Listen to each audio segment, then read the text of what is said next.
So I'm starting again with 8 because I didn't finish 8 apparently in the first exhibits. So dear Ashley Denningham, this the last exhibit, 8 per 1. Dear Ashley, we wish to inform you that the hearing arrangements for the 7th of April 2025 are now cancelled. We apologize for any inconvenience this may cause. We will notify you of the revised hearing arrangements in due course. Yours sincerely, Michael Adamaco, Adjudication Services. The email pru@workplacerelations.ie. I'm not exactly sure what PRU means, but okay. Um, right, so that was sent out the 17th of February. And then there's was another one the 17th of February. My complaint reference CA 000 64559. Adjudication file reference ADJ 000 52768. Uh, it says, Dear Miss Denningham, I refer to the hearing of your complaint against UCD, which was scheduled for the second time on February the 7th last. I understand from the email that you sent to the post-registration unit at 8 a.m. on the morning of the hearing you were unable to attend because you were in hospital. Yes, I sent the email. I sent proof. I sent, well, my hospital bracelet. I had also only just seen partially partial selected footage 1 week before on the 31st of January. And on the 29th of January, I had requested a postponement. If I'd gotten in a couple of days earlier, I imagine the other side would have agreed because I agreed when they requested a postponement. So if I got it in at least 10 days ahead of time and they agreed, then there'd be no issue. I would have been able to make submissions. You're supposed to make submissions 15 days ahead of time. If I only see partial selected clips 7 days ahead of time, at which point I put in another data subject access request. And then on the 5th of February, I get an email saying, we know you had expected to see more clips with a list of clips. And then the hearing is on the 7th. Like I could not have been heard on the 7th. There could have not, a hearing could not have happened on the 7th. So, um, and as it says here, I sent the email at 8 a.m. on the morning of the hearing. You know, the evidentiary issues are what matters, right? I understand also that you have received notification that your complaint has been rescheduled for a hearing on April 7th. I understand that in response to my request to you to produce a medical certificate explaining your absence on February 7th, that you sent a request by email to Beaumont Hospital at foi@beaumont.ie. The Freedom of Information Unit in the hospital is not an appropriate source from which to request a medical certificate, and one is unlikely to be provided from this email address. I have requested the scheduling team here to cancel the hearing on April 7th and to hold off arranging another hearing date until you have provided the following information. 1. A medical certificate from your doctor to explain your failure to attend the hearing of your complaint at the WRC on February 7th, 2024. 2. Well, it was 2025, but 2.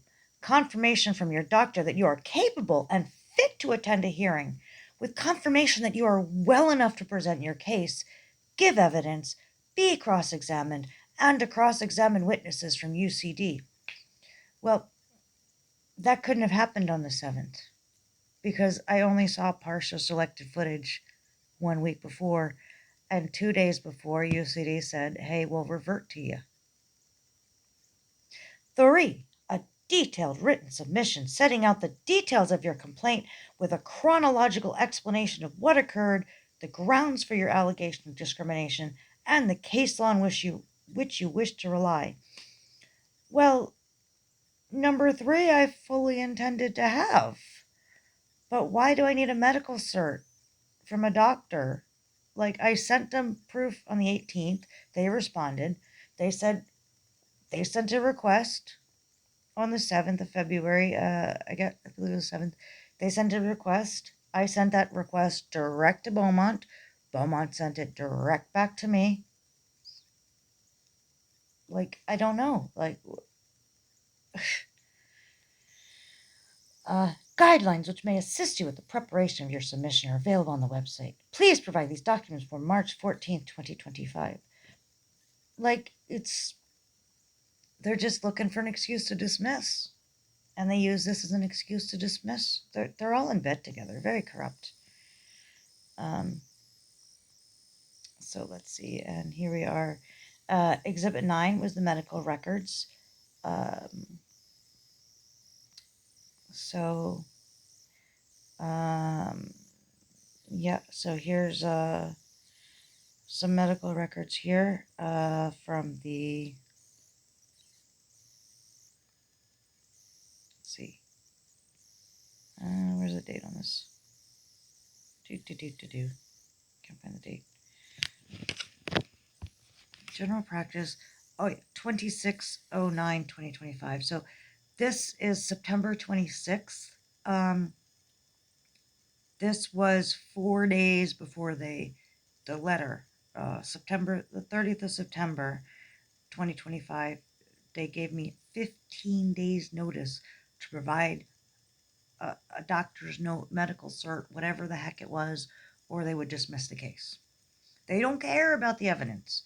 The evidence non-issue. They told me at the hearing in September that I said I've been trying to get this evidence. As soon as I heard about these crazy things, they accused me of. I was trying to get the CCTV. They emailed RDS immediately. I told them immediately we need the CCTV. This will get cleared up.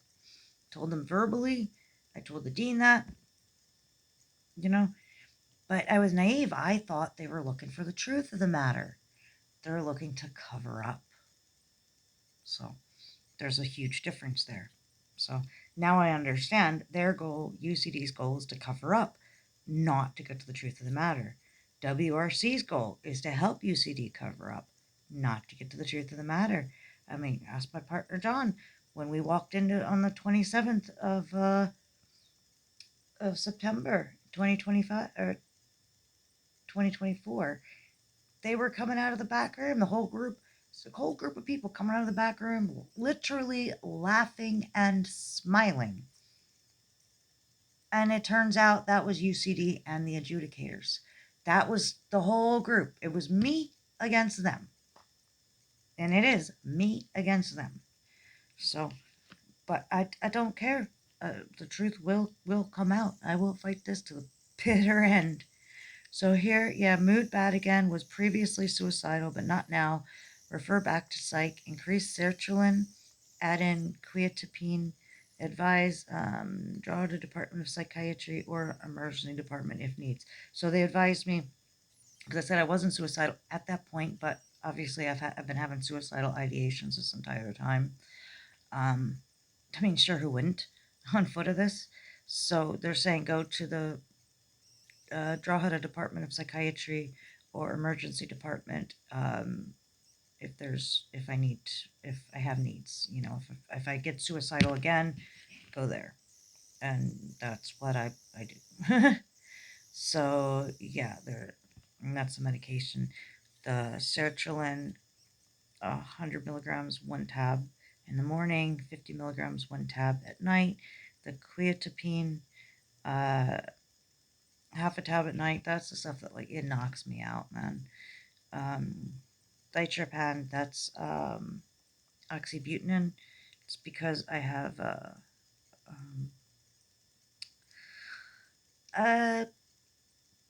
bit of issues with my bladder. I had asked doctor in Massachusetts when I was homeless on foot of an abusive situation over there. Just abuse all around, abuse of power. It was an abusive situation with a guy. I told him I wanted to leave. You know, these freaking cops, they see, like, it's same there as here. They see somebody that's vulnerable, and if they're having a bad day, they say, you know what, I can just take it out on them. Not a bother. It's the same everywhere. And I'd asked a doctor over there when I was first prescribed that. So do you think that's from physical or psychological? And she just said yes. So yeah, that's physical and psychological abuse. Yeah, so I have to take that, or get a little nervous and just wet myself. Just soon, that's vitamin D. Um, that other one, I don't know what that is.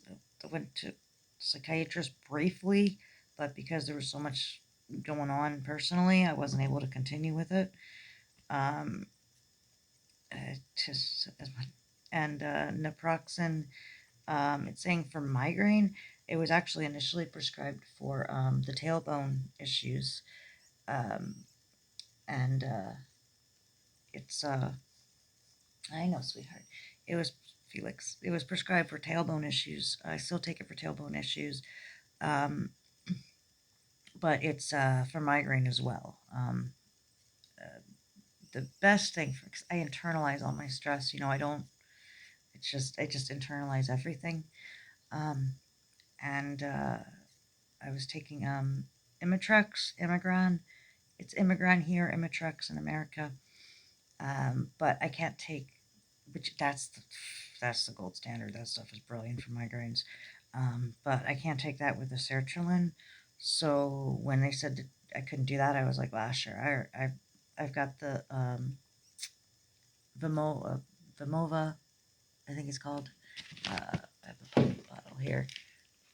Yeah, Vimova, which interestingly enough, I uh, I'm divulging somebody's personal details, but they said it on a Zoom call. The dean, he takes Vimova. We bonded over that because I had to go back to get. I had to return to the hall on a Saturday to get my Vimova, which they reported in their incident report as she appears that she just completely forgot, has no idea what happened, because she's just calmly walking in and get absolutely it's. But yeah, so he takes Vimola as well. So he knows that I was in pain. Like I was sitting on a jacket. I got permission to sit on a jacket. You know, because I'm tailbone pain. I can't sit on a hard chair. I'm sitting on a camp chair. It's the only chairs that I can sit on is a camp chair. Um, Now I'm getting to the point because I've had to sit on hard chairs at the library, and now it's actually finally starting to heal. But yeah, I wasn't. I wasn't able to take it easy and rest, so that it just never healed properly. So yeah, I don't know why it just says for migraine because it's for tailbone pain and migraine. So here's disability support correspondence, health and safety exams. Send it to Emma Summers, is the mature student advisor. Jason Lass is the dean. Morgan Mall is the other side. This was the 24th of March, 2025. Because basically, what the judge had wanted to see was medical info, because she says, well, WRC could have said, hey, it looks like she disengaged because there was no contact from February until, November. Uh, so they could have looked like I just was giving up.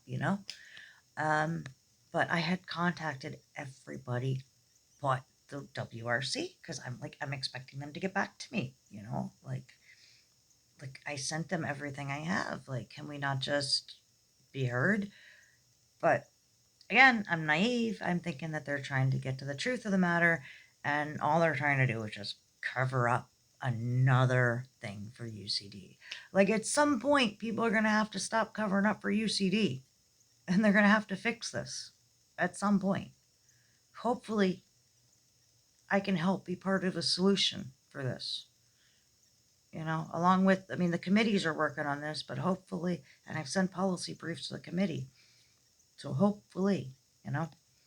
So, and yeah, I always, because I initially, at the very beginning, I was sending this to like every single publication, the Irish Times, the Liberal, like every single media that I could find, every radio, everything. And Siobhan, Ryan Tuberty's best friend, um, like no joke, best friend, like she got him through so much.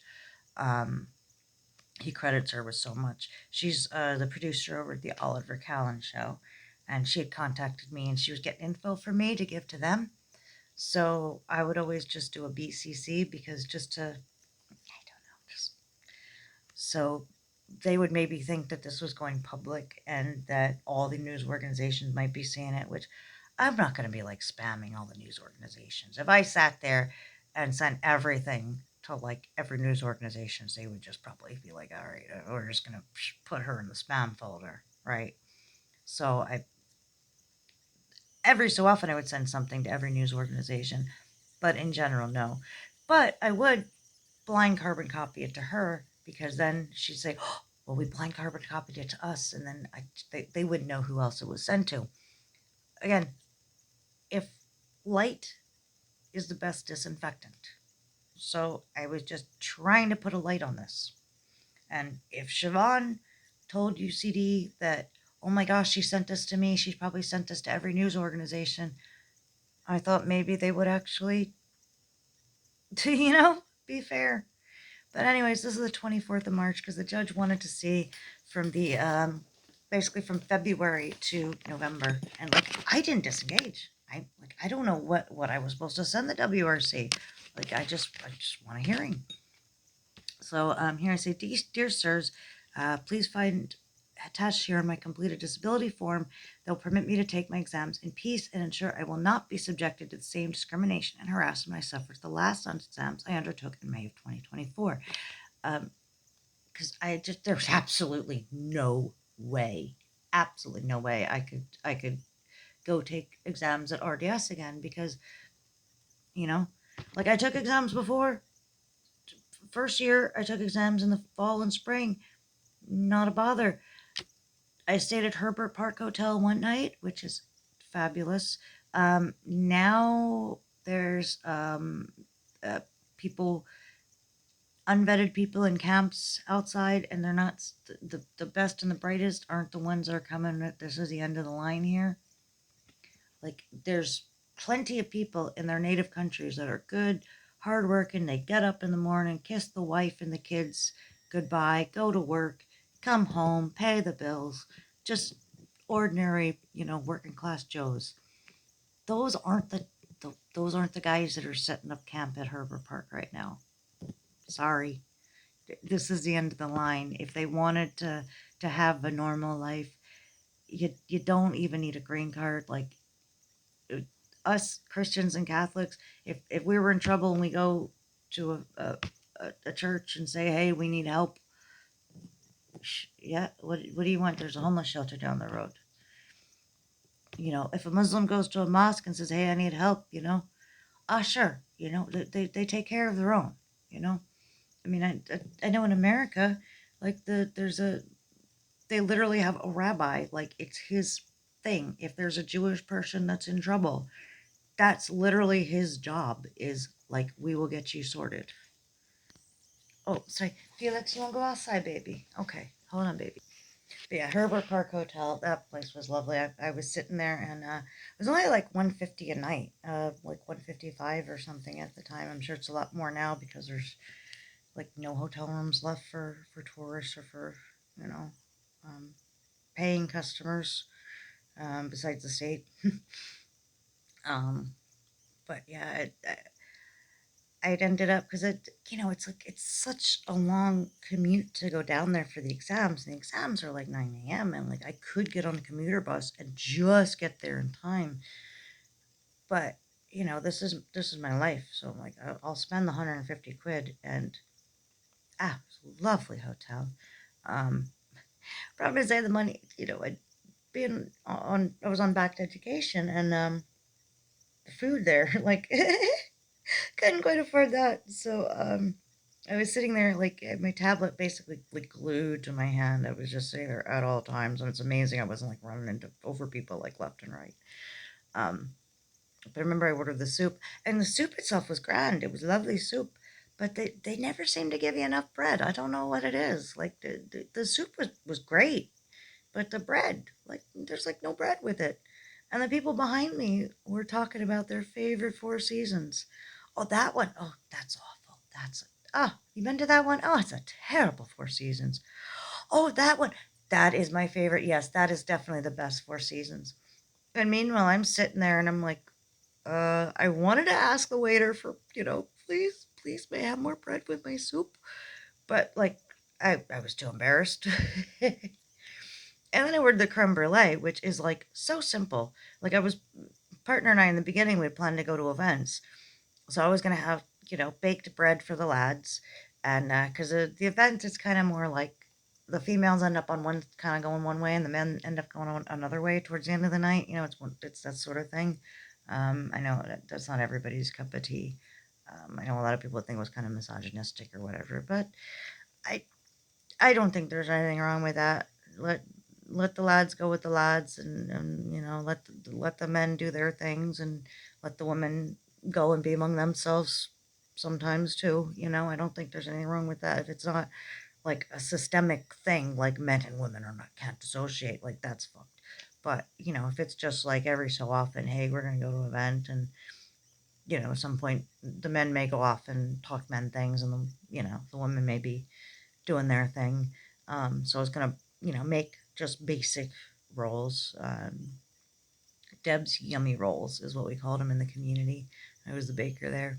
And then I was gonna do creme brulee. Like they even had Rammstein had a torch. It was like 80 some quid. I'd been looking at it for a while, and I just couldn't justify spending that money just to have it. When this was before I met him, and as soon as we talked about going to these events, I was like, yes, I'm gonna buy that. I'm gonna make creme brulee because it's really just like you make a pudding and then you just scorch it, and like it's not dear at all. Like it's not. Like you just have to be able to scorch it with the flamethrower, the mini flamethrower, and I was just like 9 quid for that, and it was basically 2 tablespoons for like 9 quid, and it's like it's just fucking pudding, and you just scorch it. Like what the hell? So I was gonna be like, all like, hey, I'll bring, Bailey's creme brulee and all this stuff for the ladies, and I'll just bring some basic rolls and some jam or something for the lads. But plans, nothing ever goes to plan. So anyway, so this article was talking about Herbert Park Hotel, and the other one I stayed at was Clayton, which was literally right next door. So I sat there and I bring oatmeal in a cup, and I make sure there's a kettle in the room. So then in the morning, I just I did the same thing when I was in Waterford for the first aid responder course. First aid response course, 3 days, including the defibrillator, and then you're a first aid responder. Um, yeah, I bring the little oatmeal porridge cups, make sure there's a kettle in the room, and then just, wake up, put the kettle on, make my coffee and my porridge, gobble that down while I'm getting dressed, and then out the door. But there, I took my oatmeal cup and I just made a like, giant yoke of fucking coffee. And I was just sitting there, literally walked out of the hotel and around the corner to the exams. It was brilliant. That's definitely the way to go. And I'm looking at it like, well, it's 250 if you have to retake the exam, which, by the way, there's a lot of gripe about because apparently that's the most expensive exam to retake is at UCD. Like all the other schools are cheaper, so people have been giving out about that.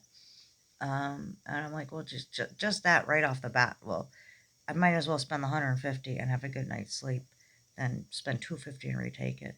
Um, and the gyms at both the hotels are shite, by the way. Don't be fooled. Um, so yeah, that's definitely the way to go. If you're a commuter and you're unfortunate enough to go to UCD, I'm praying for you that nobody decides to discriminate or harass you, because if you're harassed and discriminated against, your education's over. I'm sorry to say. So yeah. Anyway, so I didn't want that to happen again. There's no way I could. RDS is brilliant. There's nothing against RDS. They got nothing to do with this. But I could not be suffer any more discrimination, harassment. I didn't want to be run out of exams again. So I figured, okay, if I'm, because they couldn't guarantee that those people wouldn't be there. So I thought, okay, well, my best case is just to try to get into, um, one of the special exam centers. And then if I walk in and I recognize anybody from May 2024, then I'll just walk straight out. But chances are I should be able to take my exams in peace that way. So that's why I did this. So I said, please find attached completed disability form. It says, but for the incontrovertibly egregious and unlawful behavior, including fallacious reports made by employees and students under your purview, I would have handily passed the criminal defenses exam. I have requested a review of that grade as I believe I was able to get down just enough to pass in the peaceful hour I was head down scribbling away before the do not disturb UCD card sorted signs were taken from my desk, and I was again asked for my UCD card, though the requisite bright fluorescent pink paper was clearly visible on the left side of my desk. I was informed it was too late to request a review, but as my grades were not posted online in a timely manner, I cannot possibly see how I could be statute barred from requesting same immediately after I was informed and not be given a passing grade. So see, that's another thing. They just say, hey, you know, sure, it's too late to appeal now. Oh no, you failed, but too late to appeal. Um, Due to a fractured tailbone and potential third party fraud on my bank account, my tablet was like hacked and weird things were downloaded to it. This Bigo app. And I know even when you download an app, it asks for a million things. I don't know what the heck happened. So, like, I just had to delete it. Like, everything. I had to, like, go get a new bank account and all kinds of stuff. So due to a fractured tailbone and potential third party fraud on my bank account, um, so I didn't have a credit card. I didn't have anything. Obviously, I couldn't go to UCD and buy the book, um, because it wasn't safe for me to go there. Also, I was in pain with a fractured tailbone, so I couldn't take the bus there. And I couldn't even take the bus to Four Courts because the courts have a lovely little bookstore there. And the book is there. I've gotten books there before. Um, but I wasn't physically able to travel down there to get the book, and I didn't have a credit card to order the book that we were allowed to take into the exams. So this is due to a fractured tailbone and potential third-party fraud on my bank account. I was unable to secure the book to source the book permitted in the exam the day before, as I was disabled and had no ability to make online purchases. Hence why I asked the invigilator if I could leave early, explaining same and even returning the pen I borrowed. Yeah, I just quietly got his attention. He came over, and I said, yeah, explained, I'm in pain. I don't have the book I could have. Look, I did what could do. I'm just going to cut my losses. And, you know, I've got nothing more I can write. I've got a long commute. I've got another exam tomorrow. I was only there for like 30 minutes. He's like, well, you can't leave before an hour is up. It's like, well, you know, all right. And I was harassed at that exam too. I had to approach the invigilators. They kept asking for my card again and again and again. And about, I don't know, maybe the 5 minute mark or something, I'd have to look at my notes or listen to the audio. I had to go up and make the signs and put them on my desk. So the remainder of the period, I was not interrupted. But in the beginning, every like 2 minutes or less, I think it was like a minute and a half to 2 minutes intervals, I was asked, do you have your UCD card? Do you have your UCD card? And I had the pink form clearly visible on the desk. I got a demonstrative that shows with the dimensions and all that, that shows I could clearly had the pink form completely spaced out on the left side and the other one on the right. And of course, in that report, they're saying, oh, well, we couldn't see it. Complete bull.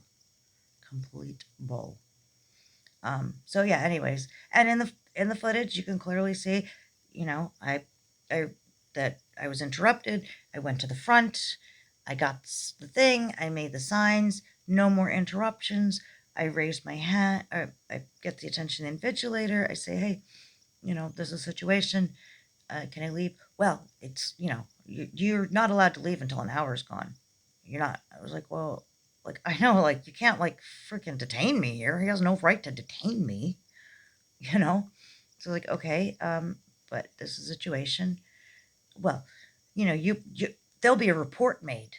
Like, is that going to affect my grade? It may. It's like, okay, I'll take that. And I got up and I returned the pen and I walked out. And you can clearly see in the footage that whole interaction. Now there's no audio, so you cannot tell what was said. The only thing that you can tell from the footage is that the conversation did not disturb any other test takers in the area. Now, the report says that I was shouting and roaring, it's a piece of piss, and this and that, which that's not the way I talk. So, I'm sure that's probably the way Mr. Paul Brooks talks, but that ain't the way I talk.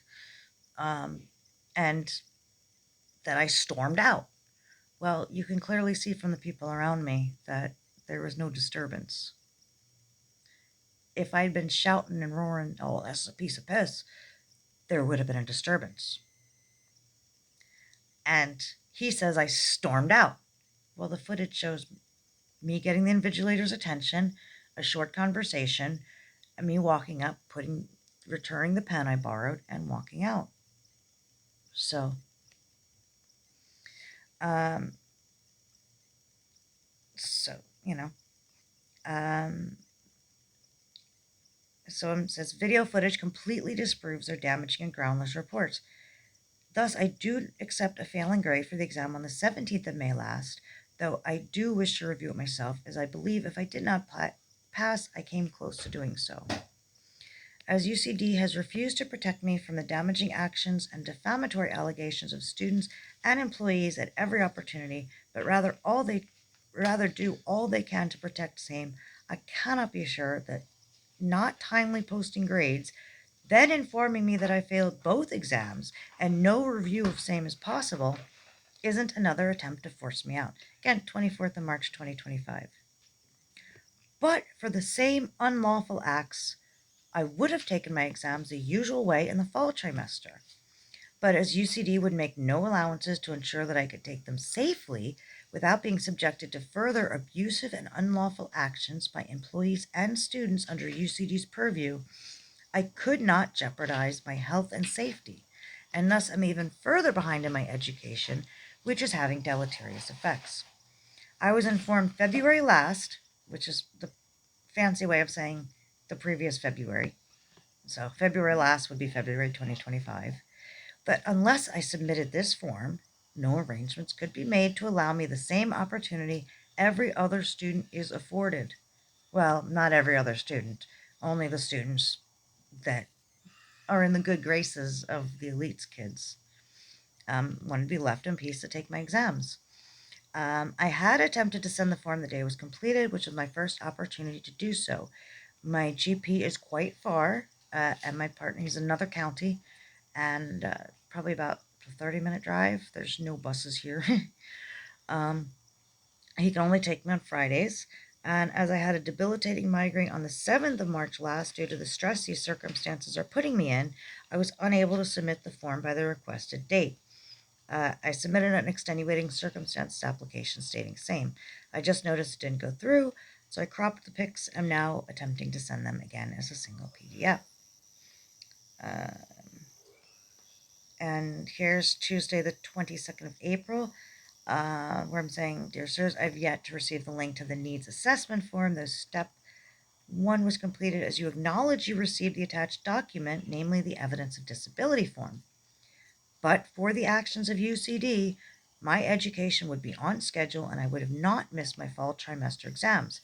I was given no opportunity to take them in a safe environment at the time, nor any option to take them at a later date. I hope your actions do not result in my missing this trimester's exams as well and falling even further behind in my education. And here's a disability form I had to get signed. I had to get in. A GP. This is just the first and the last page of it. Just date of report, the March 14th. So again, because the judge had wanted to show that I didn't disengage. Like, what am I supposed to do? I contacted everybody. Lorcan Mall, the other side, emailed me a month before. Like, what am I supposed to do? So here's the disability form there. Um, Examination accommodation, kind of dividers.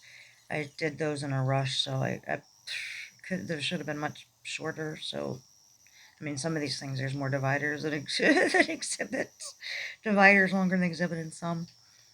So here's a makeup exam. This is the 10th of May, 2025.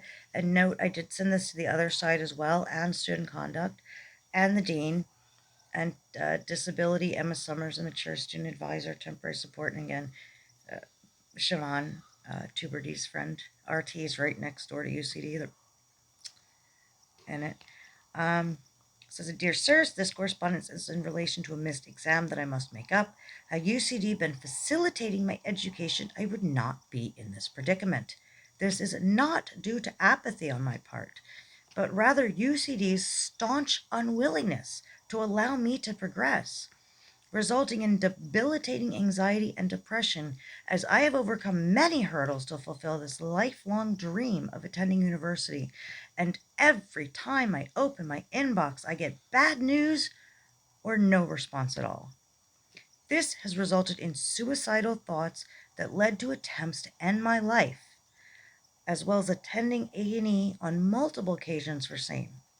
From stage one, UCD has steadfastly refused to address valid concerns, the seriousness of each increasing in intensity until even the man on the number 10 bus would think I am being unduly forced out through no fault of my own.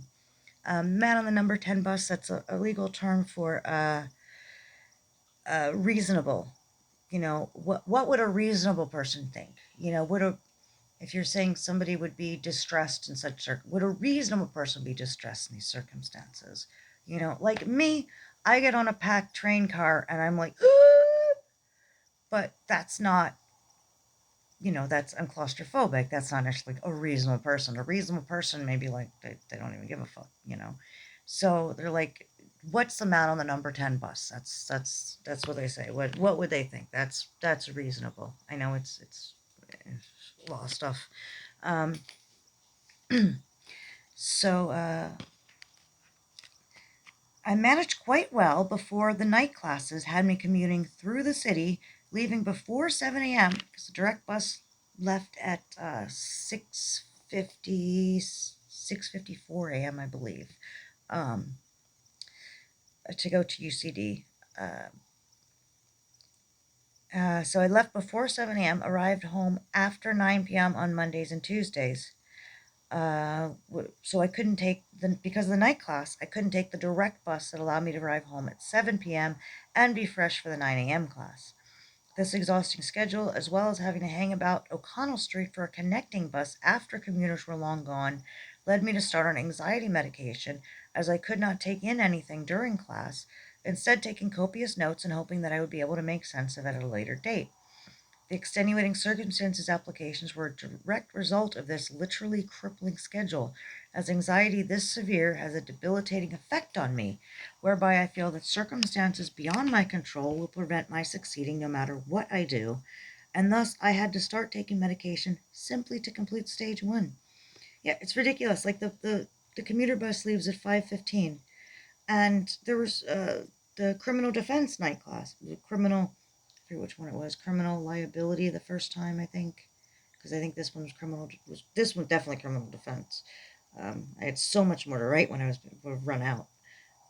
But criminal liability, I think, was the one that semester, and that was brilliant. Like they would put the class online, so I'd basically just take it in person for the first half, and then I'd be on the bus, and I'd just, I'd have my headphones on and listening, and on my phone, and I'd have my tablet out, and I'd be following along on my tablet, and I could take notes, and it was brilliant.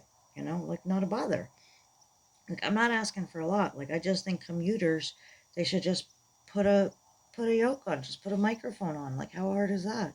Instead of making people stay till 6 o'clock, and then you're not going to be able to get on the bus to city center until after 6, and the bus that time of night takes an hour. So if you stay for the whole class, then you're not going to be getting on a bus till like around 6, a little after 6.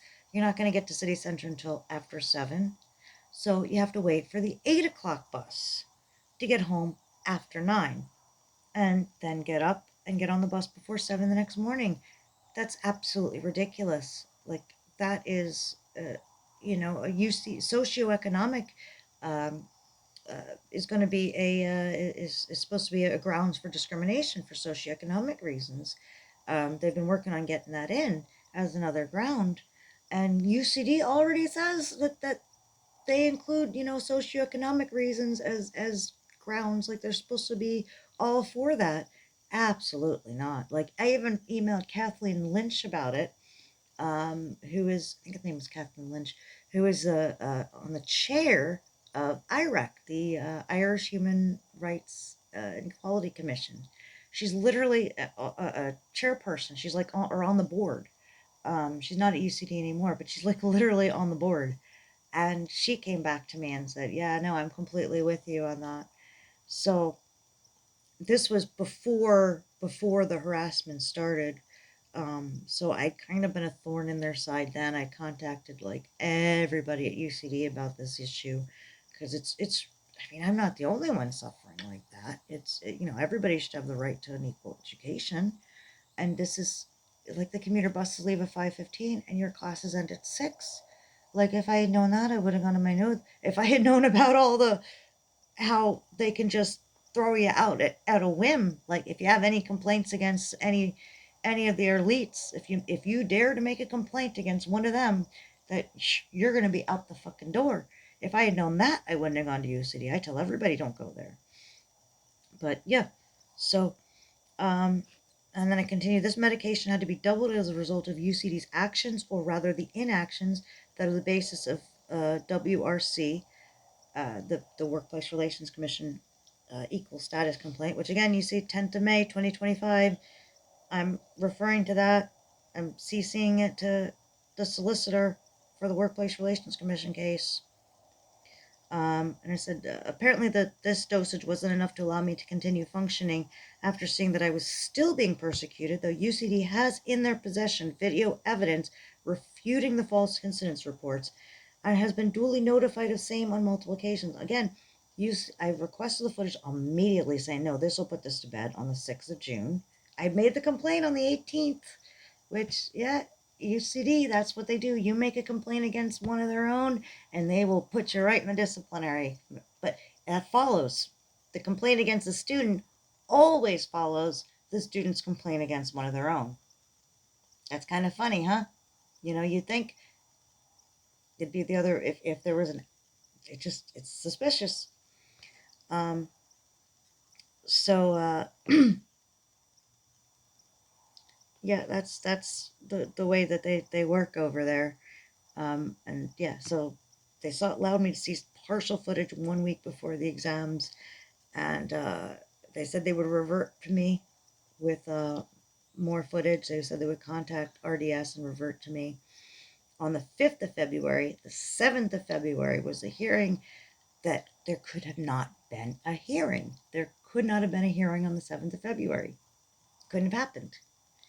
But yet the WRC is using that as an excuse, saying, "Oh, we want more. Give us a medical cert. Give us this. Give us that."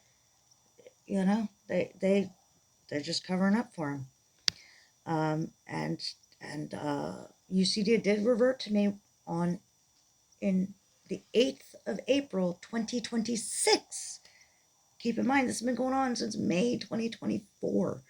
8th of April 2026, they said, well, we found some missing footage here, which I want to see all of the footage together, all of the clips together.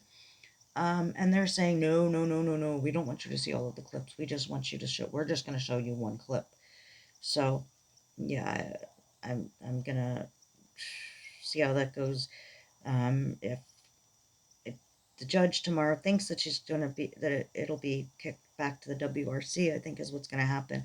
And of course, the WRC isn't going to make an order. I mean, we were supposed to have a joint viewing. That was what was supposed to happen at the September hearing. I wrote a letter September 29th to RDS saying, can we have a joint viewing? Because UCD wouldn't come forward with the footage, you know. So the WRC isn't going to do anything to help the case, but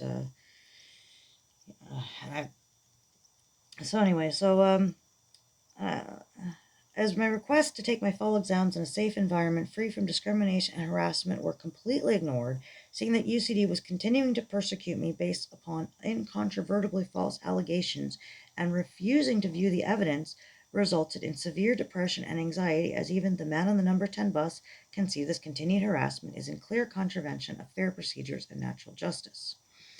Yeah, and this was the 10th of May. I believe UCD's, which I still have the appeal going. They didn't want to take the appeal in the first place, and now they're like, oh, well, no, the ombudsman can't rule on it because the appeal's still open. So, but this was the 10th of the May. The very first mention of UCD considering footage came right around this time. I think it was a couple of days after this email, um, where they said, well, we consider the footage and we still want you to write an apology letter, or we're going to suspend you for a year if you don't write it. But you can write the apology letter, you can, which, will release us from liability. If you say that we're not liable, basically, that it's your fault, then you can continue going to school, which obviously they'd find some way to, you know what I mean. But if you continue to say that you're innocent, then you're going to be suspended for a year, which, because you get suspended, then your email address gets terminated, and if which they were going to do. I barely got them to not terminate my email address, and in this past March. And if your email address gets terminated, then that's it. Your education's over. So, but yeah, that was the first mention of it. Um, uh, so refusing to view evidence resulted in severe depression, anxiety. Even the man on the number 10 bus, you're a reasonable person, can see this continued harassment is in clear contravention of fair procedures and natural justice. I finally overcame my anxiety enough to open my email to see what horrific news awaited me next, only to find that, miracle of miracles, UCD had allotted me an exam slot. Unfortunately, the crippling anxiety due to UCD's continued harassment and steadfast refusal to view evidence under their peer review resulted in my not opening the email in time to attend said exam. But for UCD, my education would be on track. Please advise. Um, that was the same thing that happened, in September. Like, I needed to, waiting and waiting. I want to have my case heard. That's it, you know. And in September, I couldn't function. Like, I couldn't even open my emails. So I went to, on the 26th of September, and I got, again, I can't function. I get an increase in medication so I can function. And when I received the notice on the 26th of November, there was a 15-day notice they gave on the 30th of September. I didn't receive it until the 26th of November. And I forgot to CC them in that one. And then the 27th of November, I contacted them, and that was that. Case closed, as far as they're concerned. So that's what this is about. And yeah, here's the email that I didn't get in time. Not seeing the date on that one, but oh yeah, on the 1st of May, I got that email. And here's, the temporary supports from the 30th of April, saying they confirmed temporary exam supports. Saying, please note, IX exam first attempt student did not sit paper previously due to extenuating circumstances. That's different from repeat resit papers. And yeah, and let's see, Exhibit 12, the Student Disciplinary Committee process. Let's see what this one is. This is saying that there was a meeting the 23rd of April. They wouldn't look at the footage. I kept saying, please look at the footage. Please look at the footage. Please look at the footage. They would not say anything. They steadfastly refused to look at the footage. I looked at it on the 31st of January. I saw selected clips. as of the 23rd of April, it's a kangaroo court. They have no desire to look at evidence, no desire to find out the truth of the matter. It's you dare to make a complaint against one of us? Fuck you. You're out of here. So I didn't even bother showing. I gave up on the process at that point. I was already had the workplace relations commission thing going, and I was waiting on another hearing from the workplace relations commission. So it's like there's no point in me even showing up. I keep telling them, you need to see the footage. You need to see the footage. You need to see the footage, and they're just like, nope. You need to apologize. You need to say you're guilty. I said, I've been harassed since November 2023. No, don't bring that up. That's separate. Don't you conflate things. There was every single time I was harassed, there's a major political thing going on. I've had no contact with these students. Outside of that, I've not expressed any political views. The only thing, I have my own life. I'm an adult. You know, I see them in class. I share relevant articles via WhatsApp. I ask if anybody wants to intern. They make fun of me because I'm ha ha ha, you're working for free. They do the D4 heads, and then the immigrant kids, a few of them came over for a bit of experience. Like, like there's no reason. Like I don't I didn't express political views before. Now I do, because what the hell? They all say think I'm some Zionist, which is like the opposite. Um, I think everybody has a right to their beliefs. The stakeholders especially have a right to stuff. I'm not a stakeholder. Got nothing to do with me. You know, the Palestinian billionaire wants to give 20 million to Palestine, to Hamas, have at it. If a Jewish billionaire wants to give 20 million to Israel, have at it. Nothing to do with me. I just hope that I think the whole thing's bad. I think there's bad stuff on both sides. I feel bad for everybody, that's at anybody that's missing somebody, anybody that's suffering, anybody that lost somebody. I feel for them. I feel for the family members of everybody that died on both sides. Like, who's right and who's wrong, and I don't know. I'm not an expert on that.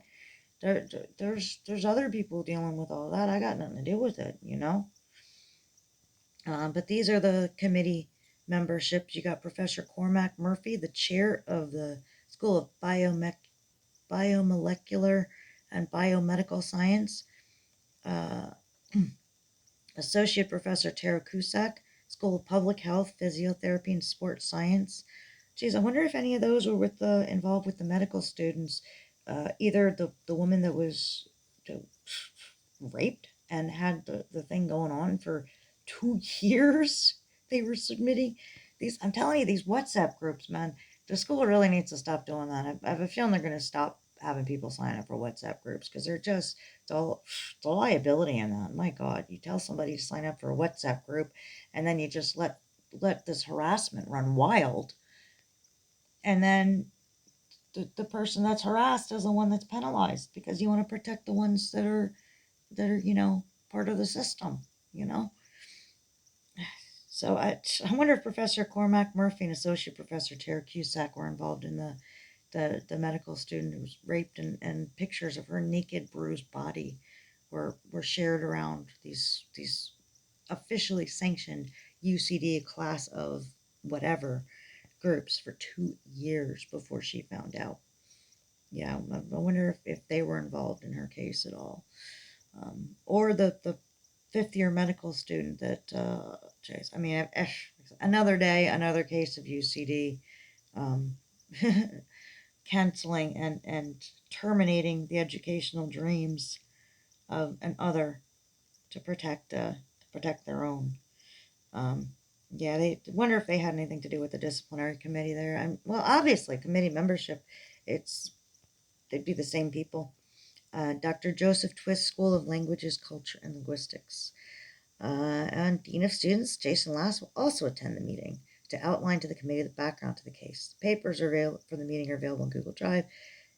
Yeah, like if Like, what's the point? Familiarize yourself with the code of conduct and discipline procedure. Yeah, like, I follow the rules. Like, even when I was run out of the second exam, like, I couldn't leave my things at the table because it's like they weren't safe. It was not safe for me to leave my things there. But I'm not supposed to have my phone in the bathroom, so I put my phone and my tobacco on the table. But I didn't want to put it on the students' table right next to the bathroom, so I put it on the adults' table because here I am again, naive. Didn't realize I never in a million years thought the exam invigilators, the adults, would lie on a report. Like, that never crossed my mind. Somebody had said, I think it was in the 40s or 50s, like, if you're gonna lie, make it a big, big, big lie, because then they'll have to believe it. If you just make it a huge whopper, like a little lie, people are, yeah, sure, that could be. But a big lie, like, Jesus, why would somebody lie about something like that?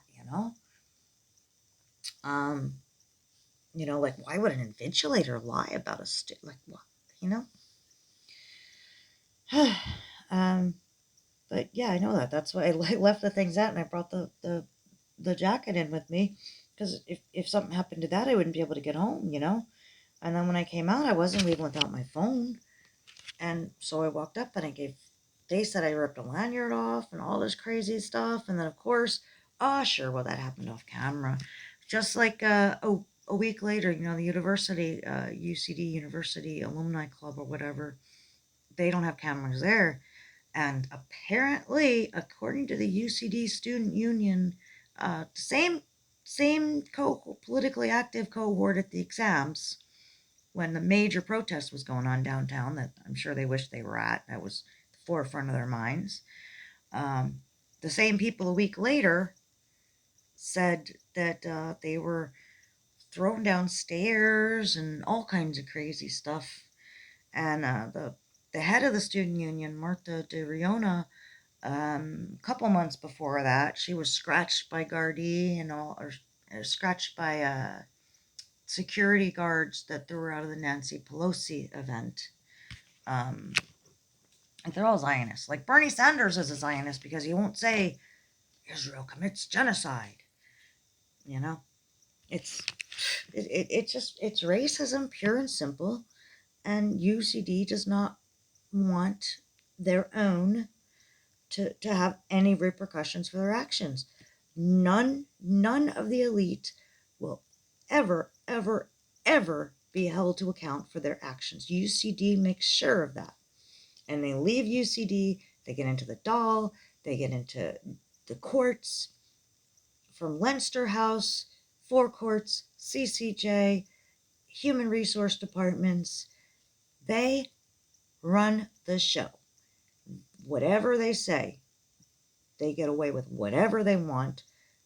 Their parents coddle them until they're 18, send them to UCD. UCD coddles them and protects them and makes sure that they never, ever, ever have to be held accountable. And then they graduate from UCD and they go into jobs, and they're of status. They go into jobs above other people, above us, and they're never held accountable there because they have the power over us. There's this is why the country is the way it is. And I know I went to when I was at the fuel protests and I took the mic, and people said, oh, this has nothing to do with this. It has everything to do with it. UCD is why the country is the way it is. Yeah, here's student disciplinary committee meeting. I guess I was actually going to attend it, I think, but I was like, eh. And then, I said, I have not received a Zoom link for the meeting. As you're aware, I'm not safe on campus due to the ongoing harassment, including the false allegations in the incident reports that are the basis of this student conduct meeting. Due to GDPR, there was no other way to view the footage in your purview that easily disproves such allegations but to go on campus, so I did so in as careful a manner as possible. It says on the 18th of May, I did take my coat in the second exam. I did take my coat into the restroom, though I had every intention of leaving it at my desk when I received permission to use the facilities. Immediately after your copy of the footage cuts out. I had gotten the attention of the invigilator. I said, excuse me, can I, as a chancellor, I was like, can I, halfway through the exam, you got to get up and stretch your legs. I had so much more I wanted to write, but just stretch my legs, get the exact order of it clear in my head, and come back and be renewed. So I was like, hey, can I walk around the room? No, you can't do that. I was like, oh, okay. Can I use the loo? All right. So I got permission to use the loo. Just but the invigilator comes out, and like when you ask to use the loo, you might not be, it was halfway through a sentence. So I asked to use the loo before I could even finish the sentence. The the signs were ripped off of my desk.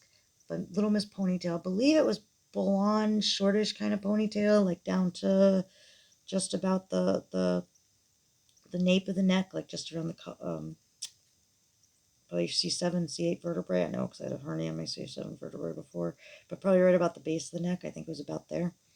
And believe it was blonde, and just bopping down the aisle, grabs the signs, and before I could finish my thought, it was like almost instantaneous. Do you have your UCD card? And I get up. Oh, really? Like really again? And then I start to walk down to the invigilator's table, as I had the day before.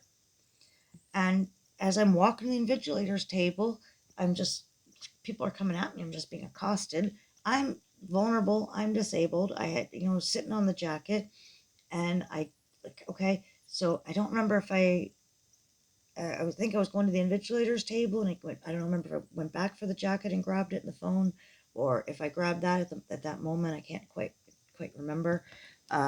Exactly, that couple of seconds is a bit of a blur because it was just very, very scary and chaotic for me. But I did, in any event, I ended up not going to the invigilators because I just remember them just kind of being at me. And I grabbed just trying to make the best decision I could under the circumstances. I had my jacket, my phone, my tobacco, and I didn't want to put the phone and tobacco on the table with the students right outside the bathroom because I'm like, Jesus, they're gonna freaking, God only knows what they're gonna do. Um, so I put it right behind that. There was the other table for the adults invigilators, because I thought I could trust the adult invigilators at that point. I thought it's okay, it's the students that are freaking nuts. The adults should be, they should have a little bit of common sense to them. So I put it there and went into the room with my jacket. Because again, I'm not thinking, like, obviously, if I bring my jacket in, that's against the rules. So I might as well have just brought my jacket, my phone, and my tobacco. There was no reason for me to leave my phone and tobacco out there. The only reason I did that is I'm like trying to follow the rules. I'm like, oh, you're not supposed to have the phone and tobacco. Let me put that here. Oh, I can't leave I need my jacket because it's got my money in it, and I won't be able to get home if anything happens to that. So that's why I brought the jacket in. Only time I've taken many exams, not many, but a lot of exams there, quite a few exams. I don't know, a dozen or so exams there. Went to the loo probably a dozen times, 15 times in the exams. At all those times, there's one time I brought my jacket in, and that was because I I I could not imagine I being stranded, fractured tailbone in the city. I know I had to be sure I could get home. But then yeah, when I came out, they're like, "Oh well, you brought your jacket," and I'm like, "Oh, fair play. I understand. I broke the rules." You know, I went up to get my cell phone and my tobacco. They were blocking me. And I was just writing about the Nicholas Mew case where it was disproportionate. It really was self-defense. Those kids were trying to kill him. But the knife he used, it was a bit disproportionate. Like the footage was something out of a horror movie. Like it really was. You can't really like have some kid gutted in the middle of a river and be like, oh no, yeah, yeah. So it was disproportionate, but like those kids were freaking after that guy for no reason. And I'm literally having that flash through. In fact, the demonstrative that I made for the student conduct meeting was based off of the demonstrative in class. So I even made an AI thing where I went painstakingly through the trial footage and I found the demonstrative that I was thinking of at the time of the June 6th hearing, because they were going to give me the incident reports at the hearing, at the student conduct meeting. And then they said, oh, no, well, maybe if you want them beforehand. And so I only got them a couple hours before the student conduct meeting, and I had already emailed RDS to secure the footage. And I'd already said we need the footage before the student conduct meeting took place. Like, but it's just a sham, you know? So, okay. And that was the footage that was missing, lo and behold. The footage that they have cuts from me literally sitting there so still. They mistook me for a chair. It was, again, nobody from the student conduct, nobody from the disciplinary committee. They had no desire to see any evidence. Everything was already decided at that point, you know. There was no finding of fact. It was, no, no, no, no, no. No, you made a complaint against us. No, you're out. So yeah, the footage cut from, because it was super hot in there, so I was in my tank top. I'd forgotten I was in the tank top, and I'd taken my jumper off, and I was so still. When we looked away, I was trying to find me on the footage, because the footage is like from behind, you know, and I was like trying to, like, which is that a chair? Is that me? Is that a chair? And had to like go back because I was that freaking still. So I had to go back to find where I'd moved, because I hadn't moved for like 20 minutes or something at that point. I was stone still. I was just like I was really enjoying this. I was actually enjoying the question that I was answering, because when I was watching the trial, because it related to the Nicholas Mew trial, and when I was watching the trial, I'm like, like, yeah, I agree it was self-defense, but I think he should have been not guilty by reason of insanity. I think he would have gotten, because it appeared like when the kids were all surrounding him, it did kind of appear like he went into a fugue state. So I would have argued that, and I would have said he was not guilty by reason of insanity. Um, and he was in poor health at the time too. And there's all these kids. Here's an adult in poor health, and all these kids are coming at him. And here I am at the exams writing about this, and then I'm in adult and poor health, and all these kids are coming at me, you know? And so, yeah, anyways, when I got out of the thing, I went to try to get my phone and my tobacco. They were standing there blocking me. I copied my demonstrative from the Nicholas Mew trial, which had just ended like a week before that. I love watching the trials. That's a friend of the Direct Provision Center said, hey, why don't you get into law? And I was like, really? Ah, sure. So I saw further education course, pre-uni law with criminology. I took that thinking I'll just be a legal secretary. And like literally a couple weeks before the CAO choices, they were like, so what are you doing? Where are you going to go? And I was like, well, I don't qualify. Yeah, you do. And I looked into it, and fucking sure enough. So that was my dream for third level education, I took healthcare courses during the pandemic, because it was like fetchcourses.com, I think it is. And you could do the free courses. So I did 7 out of 8 courses to be a carer. I just didn't do the actual work experience course. Otherwise, I'd have the full QQI 5 for that. And then I went on to do the pre-uni thing. And then, God, it's just like, whoa, this is great. um, and I started interning when I was at Drogheda Institute of Further Education, which they are absolutely brilliant. Absolutely love them. They're absolutely wonderful. Um, I started interning then. I missed the first day of law school because I was in court. I was in the high court. There was a judicial review. like, um, so anyway, so yeah, the footage cuts from me being completely stone still to being in distress walking down the aisle. Now, I guess they're saying I'm just crazy and just went from completely stone still to walking down the aisle. I don't know. But I'm saying that something happened, and they weren't showing the footage. Hold on, Felix, babe. So yeah, I'm gonna finish this up in the rest one, so you can kind of see all of that there, and this will be for the next one.